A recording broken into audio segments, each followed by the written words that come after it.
Avant de commencer, je voudrais constater l'enthousiasme entourant ce webinaire. Nous rejoignons des gens partout au Canada, entre 500 et 1000 personnes à notre connaissance, et même en Afrique du Sud.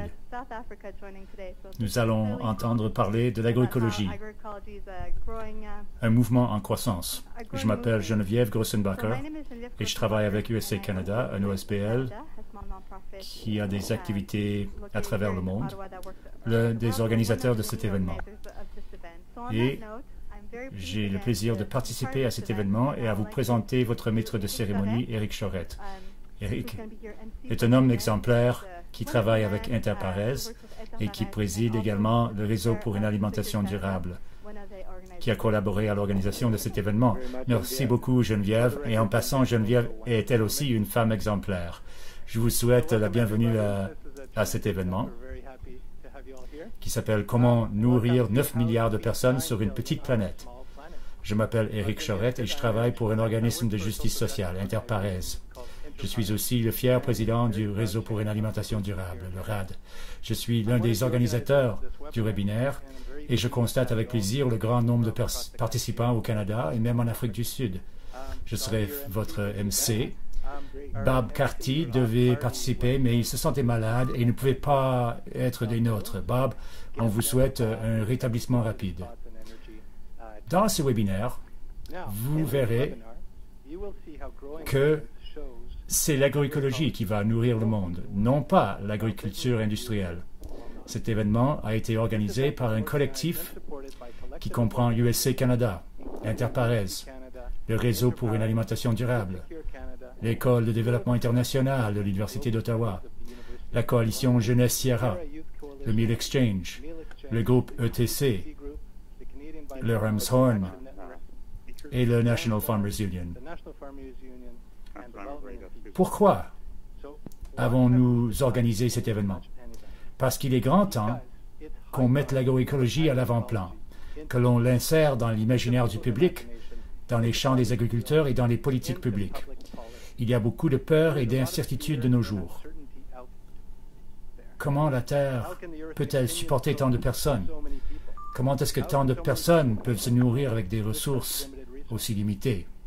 Et comment le faire avec l'avènement des changements climatiques? Les défis sont réels, mais les solutions sont à notre portée. Nous écouterons aujourd'hui des experts qui diront que l'agroécologie va nourrir le monde, non pas l'agriculture industrielle. Le gros bon sens est de notre côté, les études scientifiques aussi, à preuve le rapport de l'IASTD, ou bien les rapports du rapporteur spécial des Nations Unies, ou plus récemment celui de l'UNCTAD. Ces rapports démontrent ce que bien d'entre nous savent depuis longtemps, que la résilience passe par la diversité et non pas par la monoculture, que le bon traitement du sol, au lieu de l'épandage de produits chimiques, augmente les rendements, qu'on peut produire les aliments écologiquement tout en accordant un bon revenu aux fermiers. Toutes ces études prônent un virage mondial vers l'agroécologie afin d'augmenter la production alimentaire et pallier au changement climatique. L'agroécologie jumelle des techniques agricoles connues au savoir scientifique. Résultat, des rendements élevés et des modèles d'affaires novateurs. De plus en plus, elle est vue comme une solution aux problèmes associés avec la production alimentaire et les changements climatiques. Mais ne me croyez pas sur parole. Nous accueillerons aujourd'hui une sommité de l'agroécologie, Miguel Altieri. Monsieur Altieri est professeur d'agroécologie à Berkeley et il est aussi l'auteur de plus de 200 publications et plusieurs livres, dont Agroecology, The Science of Sustainable Agriculture. Nous allons aussi écouter Jean-Martin Fortier, un agriculteur biologique québécois qui, avec sa femme, nourrit 250 familles tout en améliorant la biodiversité et en gagnant sa vie. Il parle de cette expérience dans son livre « Le jardinier maraîcher »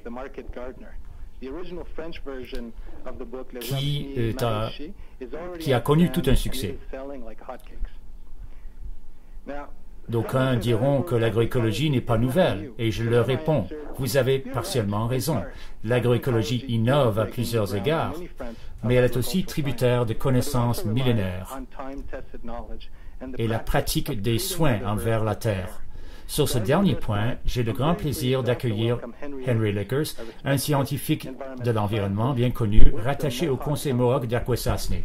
Et finalement, nous accueillerons Sarah Alchibald, coordinatrice du Campus Food Systems Project. Elle travaille avec des jeunes qui savent que nous pouvons manger et produire mieux et qui sont en train de le démontrer sur nos campus universitaires. Et, très important, nous avons aujourd'hui des gens qui participent à ce webinaire à travers 300 accès au Canada et même en Afrique du Sud. Certains sont des accès individuels, tandis que d'autres se font dans des salles de cours. Nous estimons donc, eh bien, Geneviève a dit 500. Moi, je pense que le nombre de participants est plus près de 1000. On verra à la fin. Veuillez maintenant souhaiter la bienvenue à Miguel Altieri.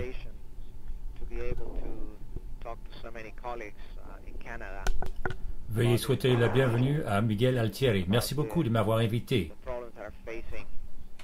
à parler à tant de collègues au Canada, à parler de problèmes qui confrontent l'humanité, surtout en matière de production alimentaire. Quand la Révolution verte a commencé il y a 60 ans, il y a certaines idées que l'on prenait pour acquis, surtout dans le nord industriel. D'abord, qu'il y aurait toujours de l'énergie illimitée et du pétrole peu cher. Ensuite, qu'il y aurait toujours un climat stable et de l'eau en abondance. Avec ces hypothèses, eh bien, les paysages du monde en sont venus à être occupés par des monocultures, de maïs, de soja, de blé et de riz. Sur environ 90% des 1,5 milliard d'hectares dédiés à l'agriculture. Ces monocultures peuvent être très productives, mais pendant combien de temps et à quel coût?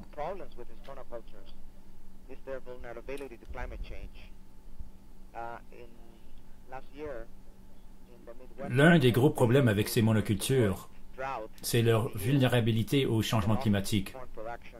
L'année dernière, dans le Midwest des États-Unis, il y a eu la pire sécheresse depuis 50 ans, avec des pertes de 30% dans la production du maïs et du soja. La plupart de ces cultures sont des OGM et n'ont aucune résilience. Il est donc très dangereux de confier à ce modèle industriel la sécurité alimentaire du monde, surtout à des monocultures homogènes qui sont vulnérables au changement climatique. Alors, la question, et nous savons la réponse, c'est que les agrosystèmes industriels ne peuvent résister aux événements climatiques extrêmes, qui seront de plus en plus fréquents dans l'avenir. En une semaine, il y a eu l'énorme typhon en Asie, suivi de 80 tornades aux États-Unis.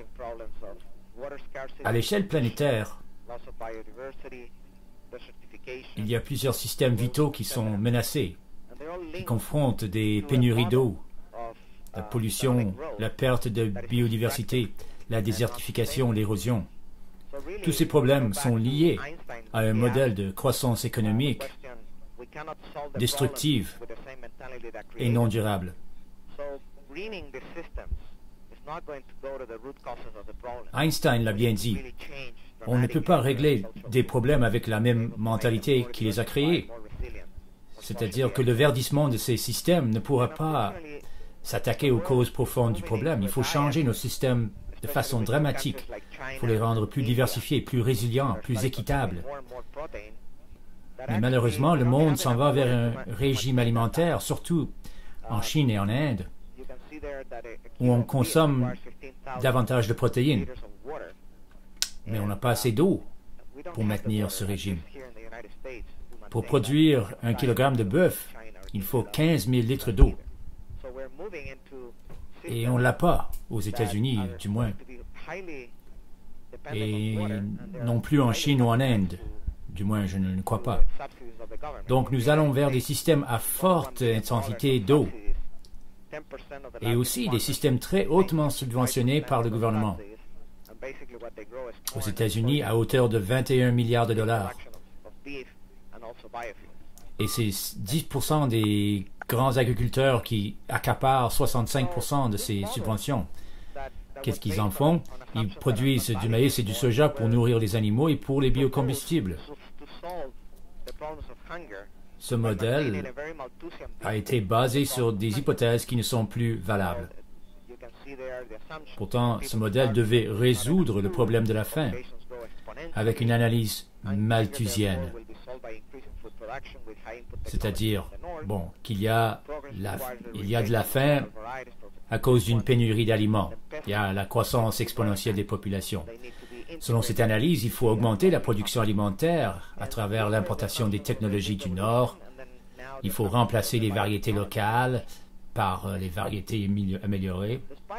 Et il faut intégrer les paysans dans l'économie mondiale.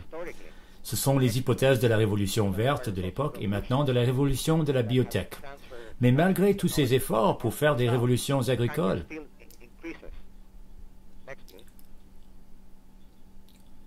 tous ces transferts de technologie, la faim est toujours présente dans le monde.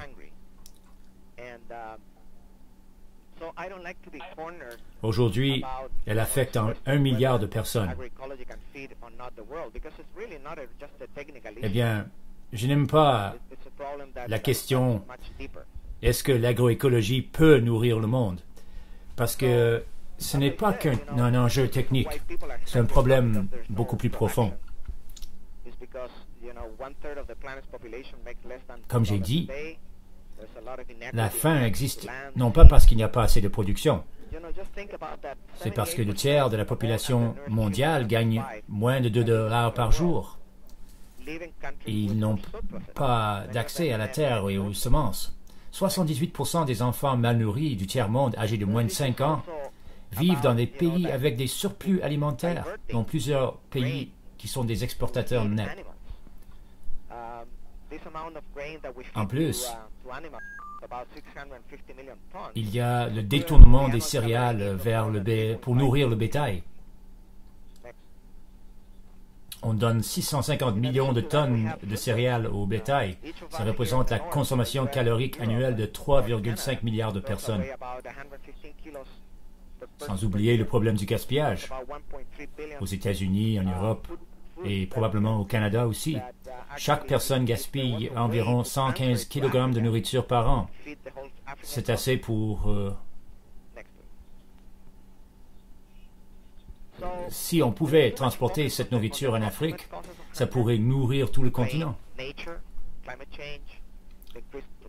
Alors, on s'intéresse trop aux causes immédiates de la faim.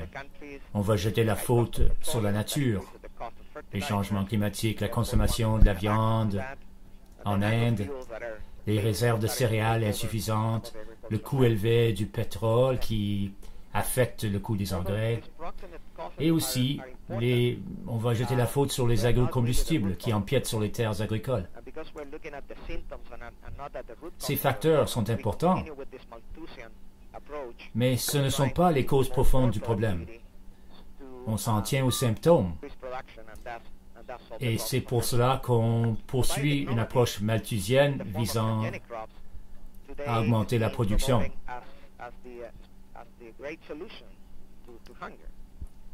Aujourd'hui, c'est la biotechnologie. On entend dire que c'est les OGM qui vont éliminer la faim. Il y a presque 200 millions d'hectares de cultures transgéniques, mais pas un seul qui nourrit les personnes affamées. Et c'est ça le problème, c'est que parce que c'est eux qui ont faim, pas nous. Et pourquoi est-ce que je dis cela? Eh bien, parce que les deux cultures transgéniques alimentaires sont de maïs et de soja. La moitié de ces cultures est destinée au bétail et exportée en Chine et en Europe du tiers-monde. Et le maïs, dont la moitié, c'est-à-dire la moitié de ces deux cultures, va au biocombustible. Avec les OGM, nous sommes à augmenter les monocultures et donc à accroître la dépendance des agriculteurs sur une technologie qui les rend très vulnérables. Ici, vous voyez comment le soja Roundup Ready condamne les agriculteurs à la monoculture. Il est impossible de diversifier ces systèmes avec des cultures intercalaires, puisque la seule culture résistante au Roundup, c'est le soja. Ces cultures, avec le maïs, le sucre et l'huile de palme, sont en train de coloniser les paysages du monde pour la production de biocombustibles, aux dépens des cultures alimentaires comme le blé, le riz, l'orge, la pomme de terre, dont les niveaux de production ont plafonné. Et ce processus mène aussi à l'accaparement des terres, qui a déjà affecté plus de 80 millions d'hectares en Afrique. Des pays comme la Chine, les Émirats, aussi les multinationales et même des gouvernements du Nord colonisent ces terres pour produire des biocombustibles, non pas pour les Africains, mais pour leurs propres besoins. Alors la cause profonde du problème est que notre système alimentaire est contrôlé par des sociétés multinationales. Les marchands de grains, les compagnies de biotech, les supermarchés. ADM, Cargill, Bunge contrôlent 80% des céréales du monde, tandis que Monsanto contrôle le 5e des semences. Ces corporations ont créé une alliance. Van der Ploeg, le sociologue rural, appelle ça des empires de l'alimentation. Ils vont dicter les cultures qui seront produites, les quantités, les méthodes de production, et aussi ils contrôlent ce que les consommateurs mangeront, la qualité de la nourriture et aussi son prix. Ce sont donc les empires de l'alimentation qui ont une influence déterminante sur les paysages du monde, qui vont être de plus en plus dédiés à la production de biomasse, non plus tellement de la nourriture. Et ils contrôlent les types de nourriture et les technologies utilisées pour les produire. Comme vous savez, les émeutes de 2008 n'étaient pas attribuables à une pénurie d'aliments, mais plutôt à la flambée des prix de la nourriture à cause de la spéculation. Vous voyez ici que les profits des multinationales de l'alimentation, au moment des émeutes, étaient à leur niveau les plus élevés. C'est-à-dire que le monde produit déjà assez de nourriture pour alimenter les 9 ou 10 milliards de personnes qu'il y aura en 2050. Les gens de la Banque mondiale, le FAO, le CJAR disent qu'il faut doubler la production alimentaire d'ici 2050. Je ne sais pas d'où ils prennent ces chiffres. Pour dire cela, il faut fermer les yeux à tout ce que je viens de vous dire. Et 50% de la nourriture du monde est produite sur 360 millions de petites fermes qui occupent seulement 20% de la superficie arable. Et si ces fermes contrôlaient 50% de la terre, imaginez combien ils pourraient produire.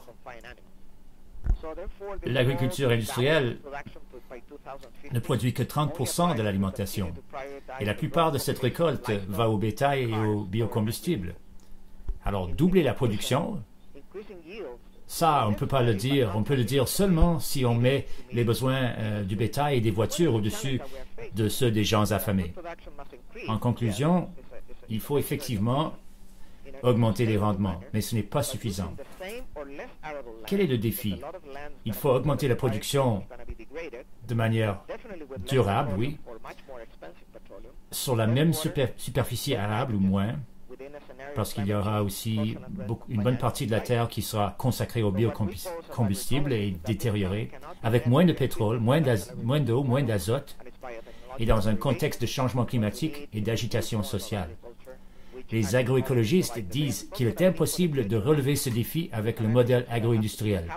Il nous faut une nouvelle forme d'agriculture. Et ça, c'est l'agroécologie. L'agriculture de l'avenir doit être découplée du capital et des combustibles fossiles, à faible impact environnemental, diversifiée, résistante au changement climatique, multifonctionnelle,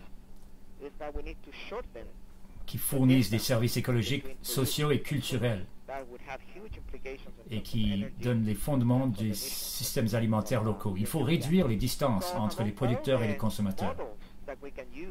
Ceci afin de réduire la consommation d'énergie et les émissions de gaz à effet de serre. De tous les modèles à faible ou à forte diversité et productivité, on cherche les systèmes en haut à gauche, les systèmes agroécologiques, qui ont des niveaux élevés de productivité, de diversité et d'efficience, parce qu'ils ont besoin de très peu d'intrants. Ils ont des taux de recyclage très élevés, avec une bonne intégration des cultures et du bétail. Alors, qui aujourd'hui utilise de tels systèmes? Ce sont les paysans autochtones du tiers-monde. Ils le font depuis des siècles. Dans les Andes, en Amérique centrale, les basses terres tropicales de l'Amérique latine, vous trouverez des agriculteurs qui pratiquent cette forme d'agriculture, très diversifiée, très résiliente. Ces paysans produisent 50% de la nourriture. Dans certains pays, les chiffres démontrent le rôle des paysans. Au Brésil, 4,8 millions de paysans produisent plus de 70% de la nourriture. C'est pour cela que le gouvernement a créé un ministère du développement rural dont la mission est de protéger ces fermiers. Il va garantir l'achat de 30% de leur production. En Inde, à Cuba et dans beaucoup d'autres pays, les paysans jouent un rôle clé qui n'est pas souvent reconnu par les gouvernements. Ils ne sont pas protégés des marchés mondiaux. Alors, ces paysans ont eu depuis toujours le rôle de protéger des millions de variétés végétales. Selon des données du groupe ETC, les paysans du monde utilisent presque 2 millions de variétés, tandis que la Révolution verte en a créé seulement 8000, avec tout le soutien institutionnel dont elle a joui. Moi, je me demande pourquoi on cherche à créer de nouvelles variétés, quand nous ne connaissons que 35% de ces variétés. Ces variétés sont déployées dans des systèmes agricoles très intéressants.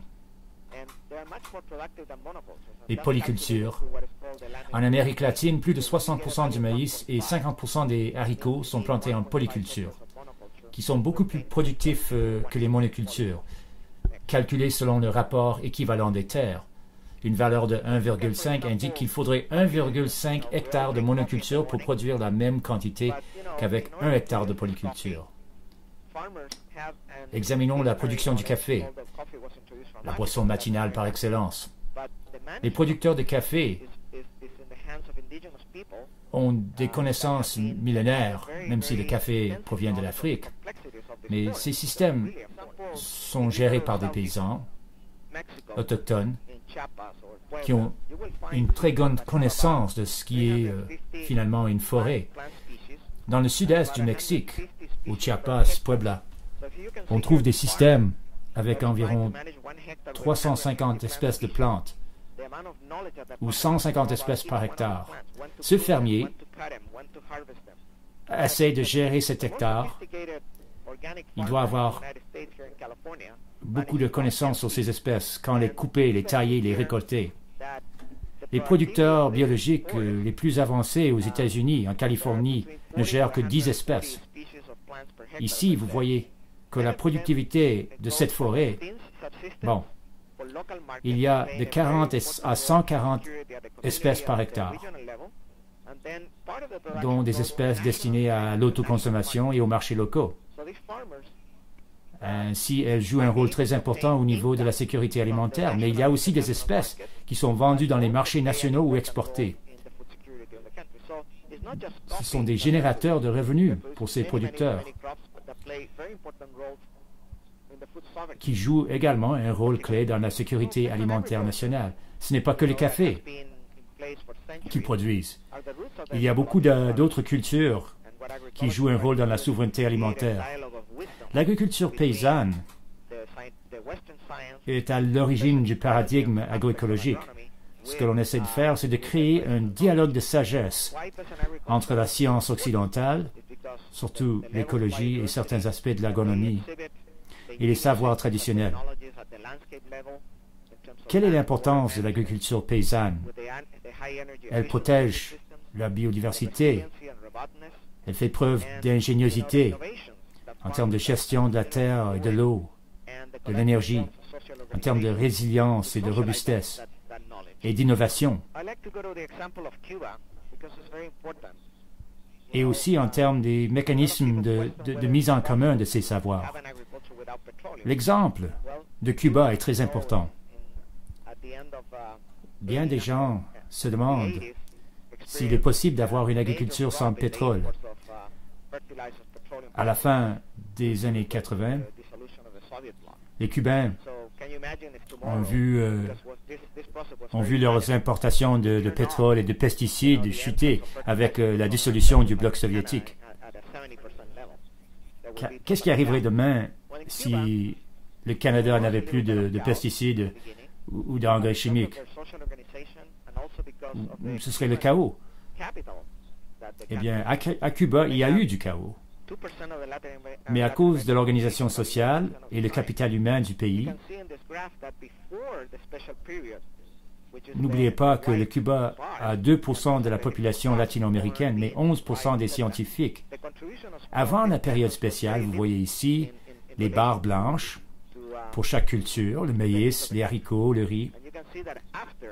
Les paysans ne produisaient pas beaucoup de nourriture pour le pays. Mais après, ça c'est les barres noires, vous voyez la contribution des paysans après la disparition du pétrole. Et dans de nombreux pays, en période de crise, ce sont les paysans qui nourrissent le monde. Ceux qui ne sont pas dépendants des intrants, des combustibles fossiles. À Cuba, ce processus à caractère paysan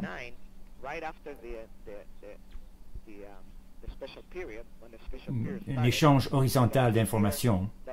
Bon, en 1999, au début de la période spéciale, il y avait 216 fermiers agroécologiques associés avec l'ANAP, l'Association nationale des producteurs. Aujourd'hui, ce chiffre est de 120 ou même 130 000. Tous dans le cadre d'un programme d'échange entre paysans. Ces fermiers utilisent des méthodes agroécologiques comme la diversification spatio-temporelle, les engrais verts, les amendements organiques.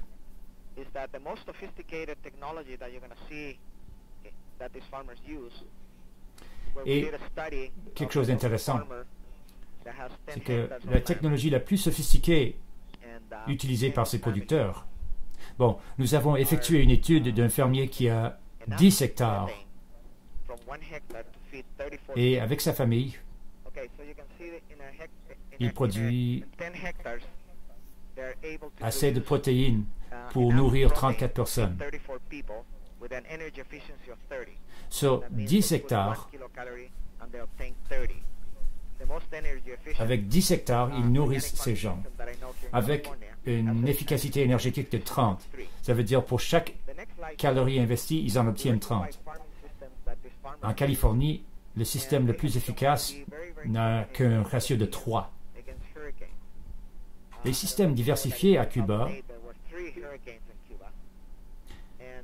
se sont démontrés très efficaces, très résistants aux ouragans.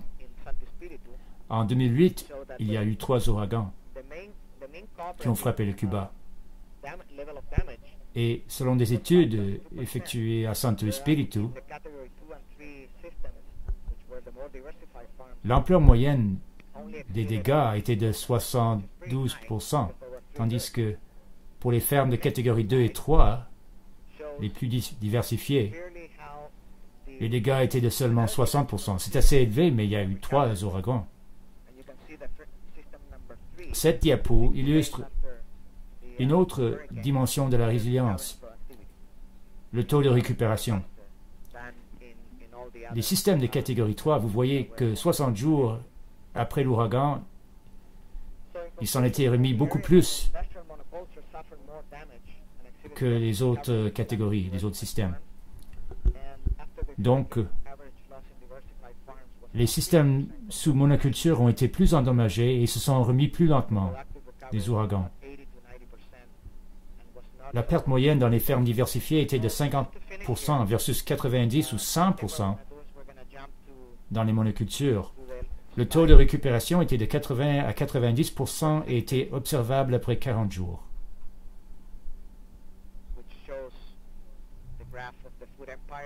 Maintenant, à la diapo numéro 60,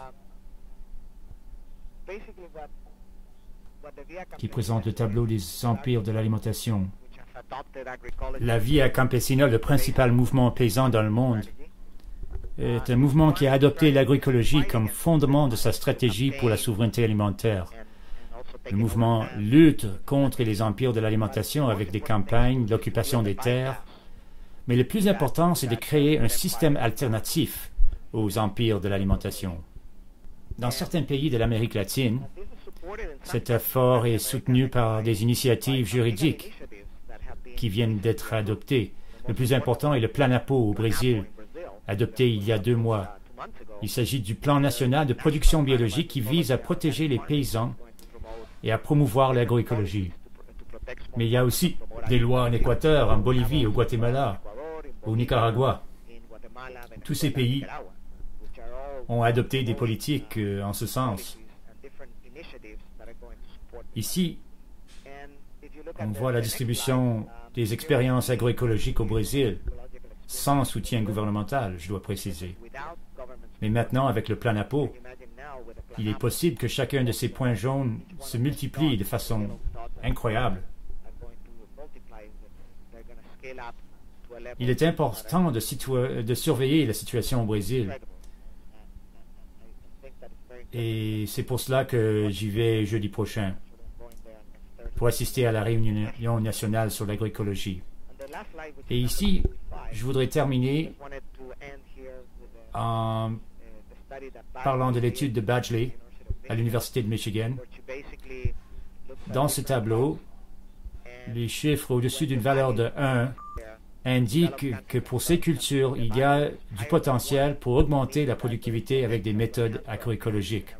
Dans les pays du Nord, comme vous voyez, le potentiel est presque inexistant, tandis que dans les pays en développement, le potentiel existe. Pourquoi cette différence de potentiel entre le Sud et le Nord? Ça ne veut pas dire qu'on ne peut pas le faire dans le Nord, mais il faudra changer la situation d'accès à la terre et de mainmise par les multinationales. Mais dans le Sud, il y a des facteurs importants. Une agriculture millénaire axée sur les savoirs, une grande biodiversité agricole, 80% des 2 millions de variétés de plantes, et aussi les mouvements sociaux qui soutiennent ce programme agroécologique, comme la Via Campesina, le MST au Brésil, et bien d'autres mouvements. Sur ce, je voudrais conclure. Merci beaucoup, Miguel Altieri, pour cette présentation des plus stimulantes. Il est intéressant de vous entendre dire que l'agriculture industrielle est une chose du passé, tandis que l'agroécologie est l'agriculture de l'avenir. Notre prochain conférencier est un fermier de l'avenir. J'ai le grand plaisir de vous présenter Jean-Martin Fortier, qui va vous parler de sa ferme. Je suis producteur maraîcher diversifié depuis 2002. Et dès le départ, nous avons opté pour une exploitation de très petite échelle. Notre ferme a évolué Mais nous continuons à croire que les petites fermes peuvent être rentables. Nous produisons de la nourriture depuis longtemps sur une petite parcelle. Au lieu d'augmenter la superficie de notre terrain, nous nous sommes efforcés à améliorer nos pratiques. Comme Miguel a dit, l'idée nous est venue quand nous sommes allés à Cuba en 2000. On était à la fin de nos cours universitaires et on faisait déjà du micro-jardinage sur un 5e d'acre. Et on vendait nos légumes dans un marché agricole avec un petit ASC aussi. Nous avons visité des fermes de permaculture sur grande échelle, des hectares entiers de plates-bandes surélevées, dans lesquels ils cultivaient des légumes avec des outils manuels. On croyait vraiment qu'il serait possible d'avoir un système agricole différent et sans tracteur. Parce qu'à Cuba, comme disait Miguel, il y avait une pénurie de pétrole, pas de combustible pour les tracteurs, pour pouvoir continuer avec le système conventionnel. De retour chez nous, nous avons parti notre ferme en utilisant un système semblable et on a décidé de ne pas acheter de tracteur et aussi d'espacer les cultures de façon plus intensive parce qu'on n'avait pas de tracteur. Et puisque le système était permanent, on n'avait pas besoin de labourer continuellement la terre avec les grosses machines. On a opté pour un système sans tracteur parce qu'on pensait que ça rendrait notre ferme plus productive. Mais ça remonte assez loin. Dans le temps, notre ferme a évolué depuis. Nous avons beaucoup travaillé sur la conception de la ferme. On était très intéressés par la permaculture et ce qu'elle nous enseigne, l'importance de concevoir le système agricole comme un tout, de comprendre les interactions entre ces éléments. On cherchait à travailler en synergie, à concevoir un système qui serait intéressant et productif. Quand nous avons établi la nouvelle ferme en 2005, nous avons mis toutes ces idées en exécution. Nous cherchions à créer une micro-ferme qui serait très productive et rentable. Alors, qu'est-ce que nous faisons? Nous arrivons à la fin de notre 13e année et nous avons environ un demi-hectare, à peu près l'équivalent d'un terrain de football. Sur ce terrain, nous produisons assez pour environ 200 familles, 120 avec le ASC, et aussi on vend nos produits à 2 marchés agricoles, les samedis et les jeudis. Et notre chiffre d'affaires cette année est d'environ 140 000. Sur un demi-hectare, c'est assez productif. On fait ça avec des outils à main seulement, dont certains que vous voyez ici. C'est à cause de cela et de l'absence de mécanisation que nous sommes rentables depuis le tout début. C'est peut-être parce que nos coûts d'équipement ont été très bas et que l'on fait la plupart du travail nous-mêmes. On n'engage pas une grande équipe. Et on avait toujours l'idée qu'on pourrait être très productif et très rentable en utilisant très peu de combustible fossile parce qu'on n'a pas de tracteur. Tous nos systèmes visent à remplacer le travail mécanique du sol par le travail biologique, à mettre à profit le travail des vers de terre. Et puis, à ça, on va ajouter des outils manuels qui sont très bien conçus et ergonomiques. Nous avons donc conçu un système basé sur notre recherche, sur ce qui se faisait ailleurs. Ça fait maintenant plus de 10 ans que nous sommes en affaires et Et on continue à développer la ferme, mais sans agrandir, toujours plus productif. Nous cherchons à créer un système à forte intensité biologique. J'en parle dans mon livre Le jardinier maraîcher. Pour moi, il s'agit de partager ce que nous avons fait. Quand on regarde une ferme de l'extérieur, ça peut paraître difficile. Toutes ces grandes fermes avec leurs tracteurs et tout l'équipement qu'il leur faut pour être productifs. Alors, ce que je vous dis, c'est que ces choses ne sont pas essentielles.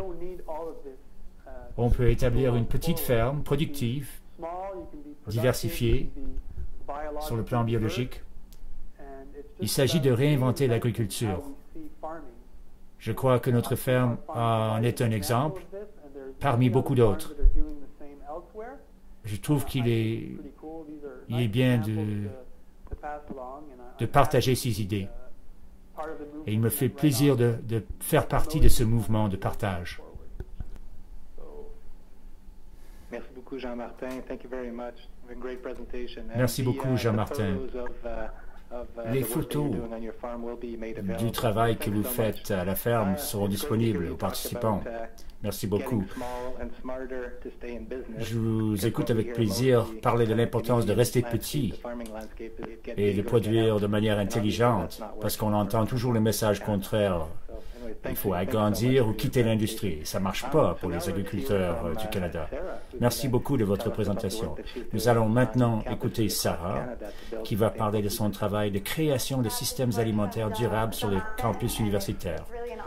D'accord, je prends le flambeau de Jean-Martin. C'est un honneur d'être avec autant de conférenciers et de parler au nom des jeunes.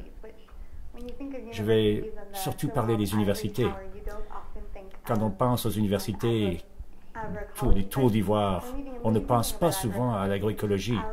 Mais l'agroécologie n'est pas seulement essentielle à l'intégrité des écosystèmes, mais aussi à la création de la souveraineté alimentaire pour les producteurs et les consommateurs. Quand je songe aux systèmes alimentaires durables, je songe à mon séjour au Honduras avec USC. La nourriture était le dépositaire de la tradition et de l'histoire. C'était une expérience incroyable qui me donnait la sensation d'être proche des autres et de la nature. Fermez-vous les yeux un instant et pensez au repas de cafétéria, pas très appétissant. Il n'y a pas de lien direct avec la nourriture, mais c'est ça qu'on essaie de faire, de sentir de la joie à chaque maillon de la chaîne alimentaire. Il est important d'honorer des gens comme Jean-Martin, qui font un travail de production incroyable, et tous les fermiers. Mais quand on travaille avec les jeunes, il faut reconnaître qu'il y a moins de 300 000 fermiers au Canada, dont seulement 8% sont âgés de moins de 35 ans. Ça veut dire que les jeunes, c'est surtout des consommateurs dont on parle. Les compagnies de l'alimentation le savent. Quand on parle avec les jeunes et leurs parents, il faut se souvenir que nous sommes dans un monde où l'alimentation doit être bon marché, rapide et commode, où les compagnies dépensent 2 milliards de dollars par an en publicité pour promouvoir ce système alimentaire. Les multinationales se disent, comment est-ce qu'on peut faire manger plus de nourriture par plus de personnes, plus souvent? Il y a presque 5000 publicités par an, des personnages de bande dessinée, des gens qui boivent du coke. C'est peut-être pourquoi le tiers des enfants au Canada mangent du fast-food à chaque jour. Mais au même moment, nous avons une situation d'insécurité alimentaire au Canada, avec 1,6 million de ménages qui ont ce problème. Bien de ces enfants vont à l'école sans manger. Je crois que l'agroécologie peut nous aider à repenser notre système peut nous fournir des options pour créer plus de résilience. Mais il faudra être créatif, être plus exposé aux fermes, aux pêcheurs, aux jardins, aux cuisiniers qu'à ces annonces commerciales. Je me sens privilégié de pouvoir travailler avec la coalition jeunesse et le Meal Exchange sur ce projet. Nous créons des systèmes alimentaires intégrés en utilisant les ressources des universités. Mais en rayonnant vers le grand public, nous avons une subvention de la Fondation McConnell pour travailler avec les campus pour bâtir le mouvement étudiant pour une alimentation saine, locale et durable. Et il y a un vrai besoin pour ça. Nous avons fait un sondage en 2011 pour savoir quelles universités veulent avoir de tels systèmes alimentaires. Le taux de réponse a été incroyable. Plus de 37 universités, plus du tiers des universités du Canada ont répondu. Les leaders étudiants ont dit oui, on veut participer à ce mouvement.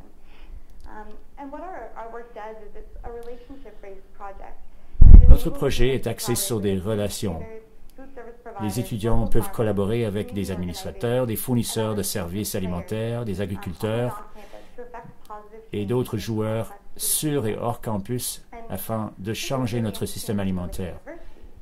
C'est très intéressant de travailler avec les universités, qui sont bien sûr des lieux de privilège, mais elles ont quand même un rôle important à jouer. Les universités et les collèges de l'Amérique du Nord représentent la 27e plus grande économie du monde. On peut y créer des chaînes de fourniture durables qui soutiennent les économies et les agriculteurs de la région. Et les universités font aujourd'hui un travail admirable. Nous aidons à repenser les systèmes alimentaires. Prenons l'exemple de l'Université de Victoria, qui dépense 6 millions de dollars chez les fournisseurs locaux, et l'UBC, qui nourrit 35 000 étudiants et qui s'est engagé à faire la moitié de ses achats localement, dans un rayon de 200 km. Ce qui est vraiment intéressant, c'est que les étudiants eux-mêmes sont des ressources renouvelables. Ils ont l'énergie nécessaire pour faire cette recherche, pour répondre à ces questions. Avec ce projet, nous faisons plusieurs choses. Nous repensons le système alimentaire. On fait des liens entre producteurs, distributeurs, cuisiniers et gestionnaires de déchets. Et on implique les étudiants toujours dans le projet. Une question intéressante s'est posée, qu'est-ce qu'on fait de nos déchets organiques? On s'est dit, pourquoi pas s'en occuper sur le campus même? À l'université Ryerson, à Toronto, qui, comme beaucoup d'universités, est située sur les meilleures terres agricoles, on produit de la nourriture sur campus. Ça permet d'éduquer les gens à propos de la nourriture. Ils peuvent se sentir une relation directe au système alimentaire et ça soutient le bien-être général. Ces lieux s'ouvrent de plus en plus aux organismes communautaires, au grand public et au personnel. On y partage des savoirs et on se sent revigoré. J'aime beaucoup cette photo de droite d'un étudiant qui a sa propre parcelle novatrice. Nous sommes aussi à transformer le processus d'apprentissage.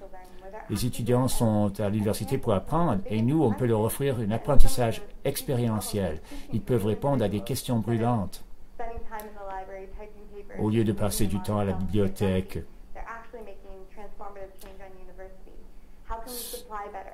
Ces étudiants sont à transformer le campus. Comment est-ce qu'on peut améliorer l'approvisionnement, la mise en marché, expliquer le système alimentaire aux étudiants? Comment impliquer les étudiants en biochimie, en nutrition, dans la solution de ces problèmes? On fait des liens avec la collectivité aussi. Dans l'Ouest, nous travaillons à l'Université de l'île de Vancouver, dans le Nord, à l'Université de Prince George, et dans l'Est, à l'Université Memorial, à Saint-Jean. Chaque campus possède son propre contexte et histoire. Mais en travaillant avec les organismes locaux, on peut s'assurer que le travail soit pertinent à leurs besoins et ceux de la région. On crée des liens qui ont du sens. Aussi une belle photo d'un coordinateur à l'Université Capilano et aussi de l'UBC qui parle à un groupe d'étudiants. Nous sommes à créer des liens à travers le Canada et à encourager les étudiants à se sentir optimistes. Plus de 400 étudiants ont participé à la rédaction d'une charte nationale de l'alimentation qui incarne les valeurs des étudiants et qui se trouve à être intégrée dans les politiques et les contrats des universités. Il y a beaucoup à dire. J'aimerais pouvoir en dire plus et répondre à vos questions. Merci de m'avoir invité. Mais je crois que nous pouvons inspirer les étudiants et les collectivités à faire de belles choses, ici au Canada et dans le monde. Merci Sarah, excellente présentation. C'est bien de voir comment les universités deviennent des pépinières de remèdes pour les maux du système alimentaire. Excellent. J'ai maintenant le grand plaisir d'inviter Henry Lakers, le dernier conférencier de la journée. Il a écouté attentivement et il va maintenant vous présenter ses perspectives. Henry, quel plaisir d'être ici et de voir des amis. C'est la première fois que je prends la parole devant un si grand auditoire. On ne pourrait pas tous rentrer dans la salle. Mais bon, pour moi, la nourriture et le monde qui nous entoure, eh bien, c'est un endroit où il faut se faire nourrir. J'ai grandi sur la réserve indienne des Six Nations près de Brantford, en Ontario, et j'ai écouté les maîtres d'école qui venaient d'ailleurs. Ils disaient toujours aux Autochtones, « Ah, vous êtes si pauvres, terriblement pauvres. » Ils disaient, « Et vous le savez comment que vous êtes pauvres? » J'ai répondu, « Je n'ai pas de croustilles, je n'ai pas de Coca-Cola, pas de ginger ale, pas de Harvey à chaque coin de rue. » On n'avait pas tout ce fast-food. Nous avions, par contre, du bon bœuf. Mon grand-père disait qu'il ne faut pas nommer les vaches, mais on le faisait quand même. Lui, il nommait nos vaches, le steak numéro 1, le steak numéro 2, et ainsi de suite. Même chose pour les cochons. On les appelait escalopes, jambon. Nous savions donc que tout ce que l'on produisait serait utilisé par la famille. Notre peuple, les Haudenosaunee, était parmi les premiers peuples agricoles du Canada et des États-Unis. Et nous avions de grandes superficies cultivées, mais toujours en polyculture. Les trois sœurs, le maïs, les haricots, la courge. Et nous avions une centaine de variétés de courges, de haricots, 73 à 80 variétés de maïs que l'on utilisait à différents endroits, dépendamment de la fonction de chaque. Ces variétés, on les distinguait par leurs caractéristiques phénotypiques. Eh bien, dans ces systèmes avec les trois sœurs ensemble, on trouvait que les rendements étaient très élevés, mais il fallait travailler fort. Et pour cela, il fallait des coutumes et toutes les structures traditionnelles.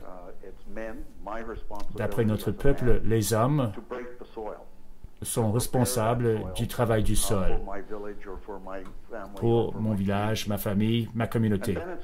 Ensuite, les femmes ont le rôle de chanter les chansons en semant les graines, les trois sœurs, et de prendre soin de ces plantes tout au long de leur croissance. Et aussi, les enfants ont une responsabilité. Ce sont eux qui devaient protéger ces cultures contre les oiseaux et les ravageurs. Et c'était bien amusant, parce que les enfants devaient courir continuellement entre les buts en chassant les oiseaux. Et je me rappelle, quand j'étais petit, que je faisais ce travail, de temps en temps, je mangeais quelques haricots. Et c'était de bons haricots. Alors, ces souvenirs de l'enfance me reviennent continuellement. Je me souviens de ma grand-mère, de mon grand-père. Mon grand-père aidait au moment de la récolte. Et toute l'année, il y avait des cérémonies. Alors vous, les Blancs, vous regardez le monde qui vous entoure et vous dites qu'il y a 4 saisons. L'automne, l'hiver, ainsi de suite. Mais les Haudenosaunee en avaient 6. Et 2 lunes par saison. Nous entrons donc dans la période du solstice d'hiver, la dernière récolte. Et on prépare donc le solstice d'hiver quand on va célébrer tout ce que nous avons récolté de nos jardins et que le monde nous a apporté. C'est un moment de renouveau. Quand nous éteindrons les feux de nos maisons longues et que nous rebâtirons ces feux. Quand nous demanderons le pardon de nos péchés. Et à Akwesasne, où je travaille maintenant, eh bien, ce n'est pas un petit village. Tout le monde connaît Akwesasne à cause des problèmes qu'ils ont eus avec les Mohawks à Cornwall. Mais c'est que nous avons insisté sur les bons soins de la terre, sur l'importance de la maintenir en vie et prospère. Alors, quand je pense à nos gens et leurs cérémonies, sont-ils menacés? Bien sûr que oui. Dans ce monde de grande agriculture, de grande industrie, de grande économie, on trouve que ces économies peuvent facilement s'accaparer de nos terres ancestrales. Pour moi, une ferme n'est pas qu'une parcelle de terre labourée. Elle comprend aussi la forêt entourant cette parcelle. Parce que dans cette forêt se trouvaient toutes les choses que l'on pouvait apporter à la terre. Par exemple, les feuilles à l'automne, différentes sortes de feuilles qu'on mettait sur les champs, et aussi les étangs, les grands étangs. Mon grand-père disait que la quenouille était notre épicerie. On pouvait récolter les quenouilles et manger leurs racines, les rôtir. Elles ont un goût comme les noix, mais très savoureux. Et on s'en servait comme des patates. Et toutes les parties de la plante étaient comestibles. Alors quand les quenouilles poussaient dans les étangs, on était là pour les récolter. Et d'autres plantes aussi, non seulement comme nourriture, mais comme médicaments. Afin de maintenir la biodiversité sur la Terre, c'était important pour nous. Au Canada, Affaires indiennes et le gouvernement nous ont dit que vous devez vous moderniser, vous devez devenir de bons producteurs. On avait déjà 1000 ans d'expérience, mais pour eux, il fallait s'améliorer, se rendre plus efficace. Et ils voulaient que l'on utilise des tracteurs et tout le reste. Très vite, on a compris qu'il est difficile de cultiver la terre comme ça. Et nous sommes revenus à nos jardins d'avant. Très intéressant, dans les années 30, vous pourriez peut-être ne pas le croire, mais à l'époque, les Mohawks envoyaient leurs produits à Québec, à Montréal, à Toronto, à Ottawa, aux soupes populaires, parce que nous en avions tellement qu'on ne pouvait pas tout le manger. On s'est dit, bon, on va le partager avec nos frères.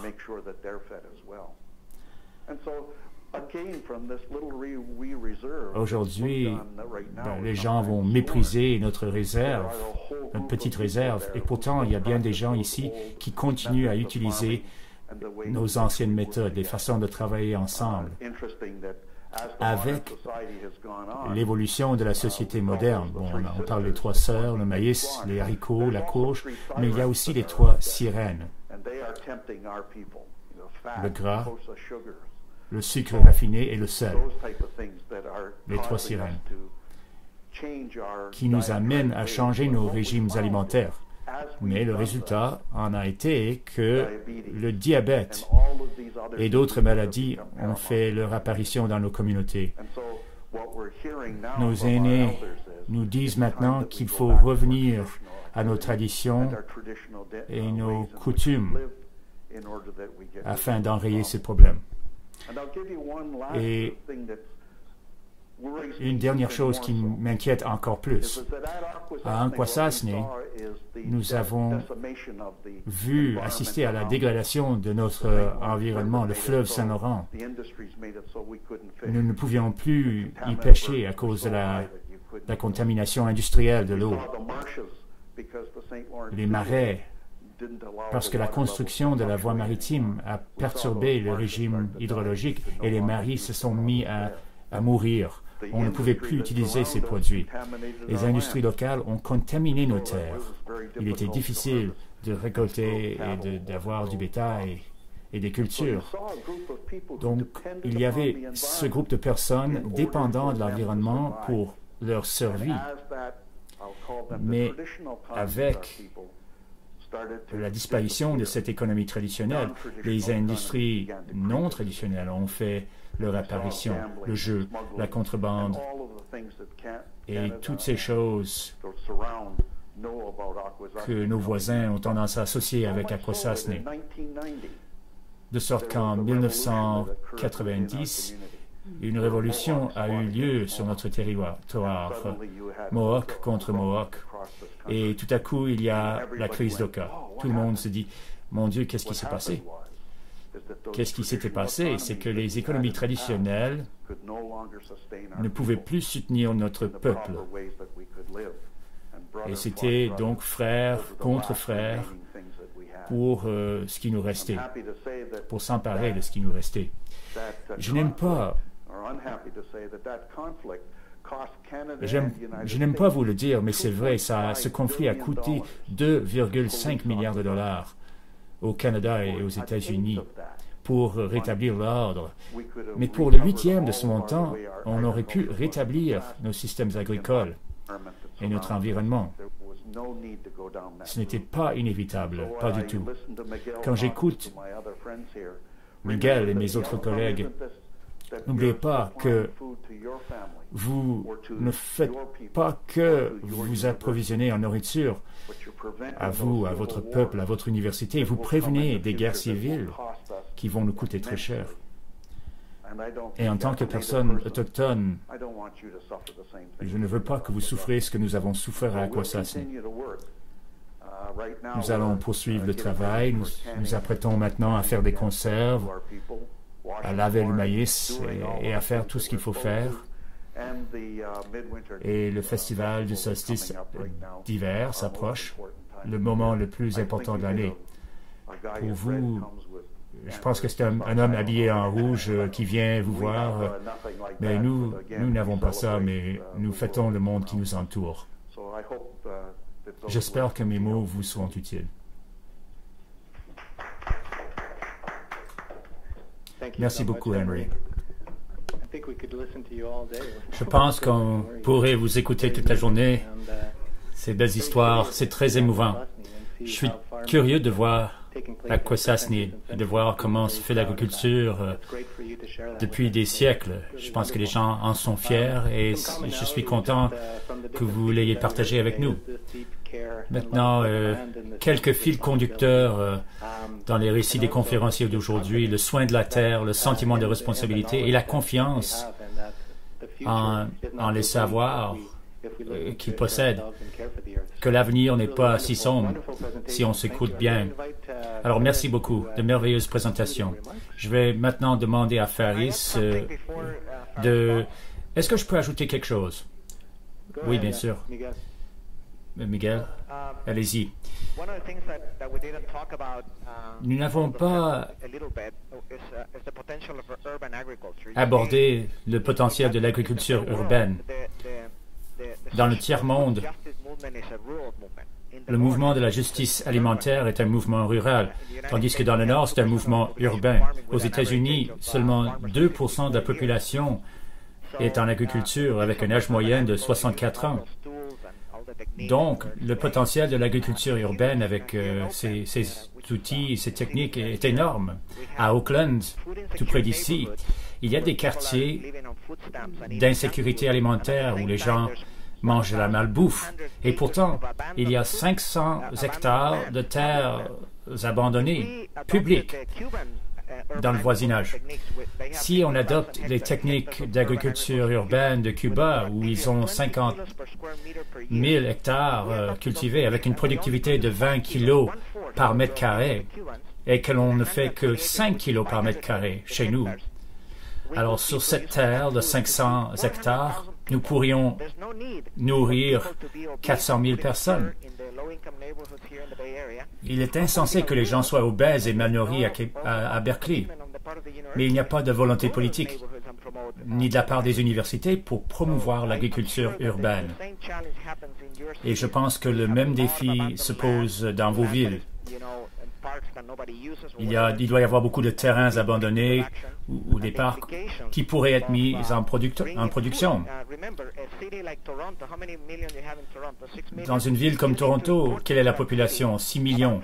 Il faut importer environ 3 000 tonnes de nourriture par jour afin de nourrir tous ces gens. Pensez à tous les kilomètres aliments, les émissions. Alors, si on produit la moitié de cette nourriture dans la ville même, quels seront les impacts sur la santé et les émissions? Énormes. Alors, c'est pour ça que je dis que l'agroécologie trouve des applications dans l'agriculture urbaine maintenant. Merci, Miguel. C'est Faris qui parle. Heureusement, à Toronto, il y a non seulement des gens qui militent pour la justice alimentaire, mais aussi le Toronto Food Policy Council qui travaille dans ce sens. Alors, j'ai le rôle de résumer cet après-midi incroyable, plein d'images et de reformulations, ou peut-être même, on pourrait dire, d'ensemencement avec de nouvelles idées. Et je pense que nous sommes justement à planter la graine de la question suivante. Qu'est-ce que l'agroécologie? La solution commence ici, je pense. Mais il y a eu 300 participants et je vous demande de semer cette graine chez vous, cette question. On aimerait entendre de vos nouvelles et je vous encourage à poursuivre cette conversation.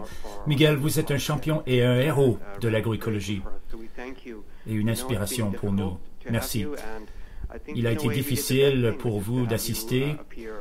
Et donc, on a choisi de vous faire venir par la voie du webinaire. On a pu sauver beaucoup de combustibles fossiles dans une semaine où on parle de changement climatique.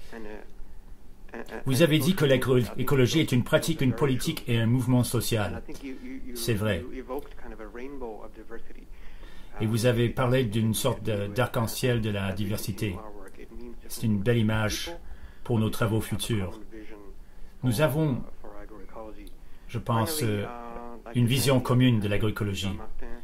Et je voudrais aussi remercier les autres conversés, Jean-Martin, Sarah, Henry. Je pars d'ici avec des images des 3 sœurs et des 3 sirènes dans la tête. Les étudiants qui essaient de faire des liens avec leur nourriture de cafétéria. Et ces magnifiques outils manuels. J'espère que vous allez me les prêter un jour. Bob, nous vous remercions de votre engagement. On doit aussi remercier ma collègue Geneviève Grossenbacher de USA Canada, qui a vraiment porté cet événement avec ses compétences organisationnelles. Merci Geneviève, aussi Nidia du RAD qui nous a aidés du côté administratif, aussi l'équipe technique à l'arrière de la salle, tous les membres du groupe de travail et Ron de USA Canada et avec toute l'équipe du USA Canada. Et surtout, nous vous remercions, vous les participants, d'avoir participé à cette conversation. On espère que vous allez la poursuivre. Nous avons aussi essayé de faire un travail avec les médias et plus tard, on va rencontrer quelques députés fédéraux. Alors maintenant, vous dites, bon, je suis impliqué, mais qu'est-ce que je peux faire? Est-ce que je peux me joindre à un organisme, changer quelque chose? Oui, vous pouvez faire cela. Vous pouvez vous joindre, par exemple, à un fil conducteur de cette réunion, et c'est le Réseau pour une alimentation durable.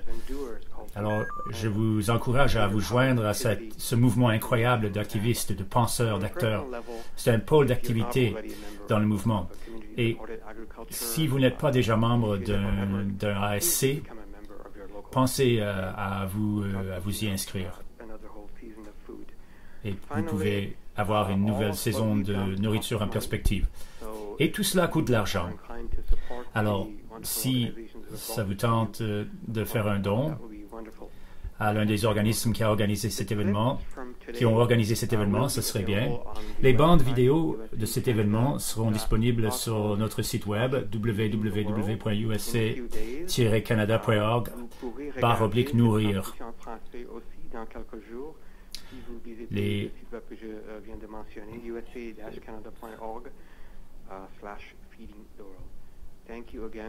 Encore une fois, merci d'avoir participé à cet événement et poursuivons la conversation.